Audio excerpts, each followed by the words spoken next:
ಸಮಾಜದಲ್ಲಿ ಕಾಯಕಯೋಗಿಯಾಗಿ ರೈತರು ಕಾರ್ಯನಿರ್ವಹಿಸುತ್ತಿದ್ದಾರೆ. ರೈತರು ಕೆಲಸದಲ್ಲಿ ನಿಸ್ವಾರ್ಥ ಮನೋಭಾವ ಮತ್ತು ವೃತ್ತಿನಿಷ್ಠೆಯನ್ನು ತೋರುತ್ತಾ ಯಾವ ಕೀರ್ತಿಯನ್ನು ಬಯಸದೆ ಸಮಾಜದ ಹಿತಕ್ಕಾಗಿ ರೈತವರ್ಗ ಶ್ರಮಿಸುತ್ತಿದೆ ಎಂದು ಜಿಲ್ಲಾಧಿಕಾರಿ ಡಾ. ಕುಮಾರ್ ಅವರು ಹೇಳಿದರು. ಜಿಲ್ಲಾ ಪಂಚಾಯತ್ ಕಾವೇರಿ ಸಭಾಂಗಣದಲ್ಲಿ ಆಯೋಜಿಸಲಾಗಿದ್ದ ರಾಷ್ಟ್ರೀಯ ರೈತ ದಿನಾಚರಣೆ ಕಾರ್ಯಕ್ರಮವನ್ನು ಉದ್ಘಾಟಿಸಿ ಮಾತನಾಡಿದ ಅವರು, ರೈತರನ್ನು ಕುಗ್ಗಿಸುವ ಕೆಲಸವಾಗುತ್ತಿದೆ. ಇದು ದೇಶದ ಹಿತಕ್ಕೆ ಮಾರಕ. ರೈತರನ್ನು ಹಿಗ್ಗಿಸುವ ಕೆಲಸವಾಗಬೇಕಿದೆ. ರೈತರುಗಳು ಬೆಳೆದ ಬೆಳೆಗಳಿಗೆ ಸಮರ್ಪಕವಾದ ವೈಜ್ಞಾನಿಕ ಬೆಲೆ ದೊರೆತಾಗ ಮಾತ್ರ ರೈತರ ಅಭಿವೃದ್ಧಿ ಸಾಧ್ಯ ಎಂದು ಹೇಳಿದರು. ರೈತರಿಲ್ಲದ ಪ್ರಪಂಚವನ್ನು ಊಹಿಸಲು ಸಾಧ್ಯವಿಲ್ಲ. ರೈತರ ಅಭಿವೃದ್ಧಿ ಮತ್ತು ಏಳಿಗೆಗಾಗಿ ಪ್ರತಿಯೊಬ್ಬರೂ ಶ್ರಮಿಸಬೇಕು.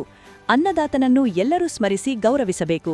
1930ರಲ್ಲಿ ರಾಷ್ಟ್ರಕವಿ ಕುವೆಂಪು ಅವರು ತಮ್ಮ ಕೊಳಲು ಎನ್ನುವ ಕವನ ಸಂಕಲನದಲ್ಲಿ ರೈತಗೀತೆಯನ್ನು ಬರೆದಿದ್ದಾರೆ. ಸದರಿ ರೈತಗೀತೆಯ ಮಹತ್ವವನ್ನು ಕೇಳುವುದರ ಜೊತೆಗೆ ಅರ್ಥೈಸಿಕೊಳ್ಳಬೇಕು ಎಂದು ತಿಳಿಸಿದರು. ರೈತ ಈ ದೇಶದ ಬೆನ್ನೆಲುಬು.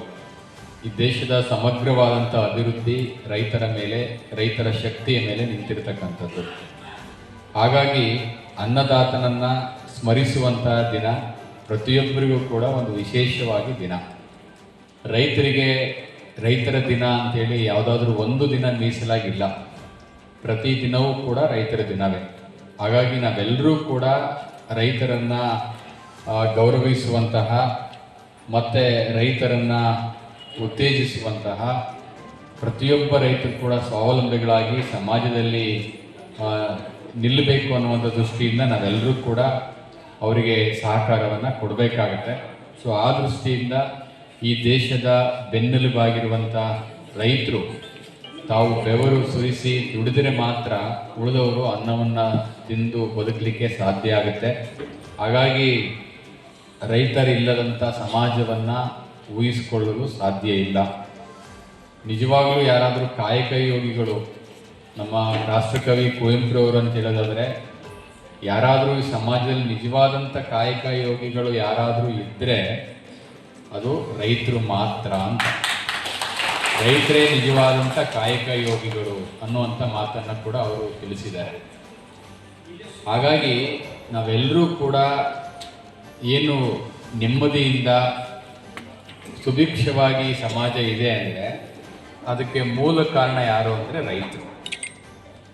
ಸೊ ಹಾಗಾಗಿ ಒಂದು ಹಸಿದ ಹೊಟ್ಟೆಗೆ ಅನ್ನವನ್ನು ನೀಡತಕ್ಕಂಥ ಒಂದು ಮಹಾಶಕ್ತಿ ಇರೋದ್ರಿಂದ ದೇಶದ ಸಮಗ್ರ ಬೆಳವಣಿಗೆಗೆ, ಅಭಿವೃದ್ಧಿಗೆ ರೈತರ ಪಾಲು ಬಹಳ ದೊಡ್ಡದಾಗಿರುತ್ತೆ.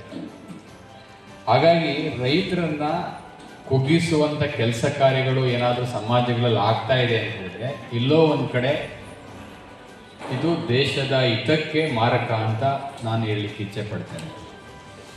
ಹಾಗಾಗಿ ನಾನು ಆಗಲೇ ಹೇಳಿದಾಗ ಈ ಸಮಾಜದ ನಿಜವಾಗಿ ಯಾರಾದರೂ ಕಾಯಕ ಯೋಗಿ ಇದ್ದರೆ ಅದು ರೈತರು.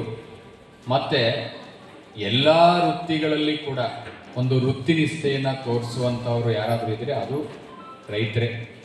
ಕಾರ್ಯಕ್ರಮದಲ್ಲಿ ಕೃಷಿ ಇಲಾಖೆಯ ಜಂಟಿ ನಿರ್ದೇಶಕ ಅಶೋಕ್, ಜಿಲ್ಲಾ ಕೃಷಿಕರ ಸಮಾಜದ ಅಧ್ಯಕ್ಷ ಸಿಎಂ ನಾಗರಾಜು, ಕಬ್ಬಿನ ಗಾಣದ ಮಾಲೀಕರ ಸಂಘ ಅಧ್ಯಕ್ಷ ಸೋಮಶೇಖರ್ ಗೌಡ, ರೈತರ ಪಾಠಶಾಲೆಯ ಸತ್ಯಮೂರ್ತಿ ಸೇರಿದಂತೆ ಇನ್ನಿತರರು ಉಪಸ್ಥಿತರಿದ್ದರು.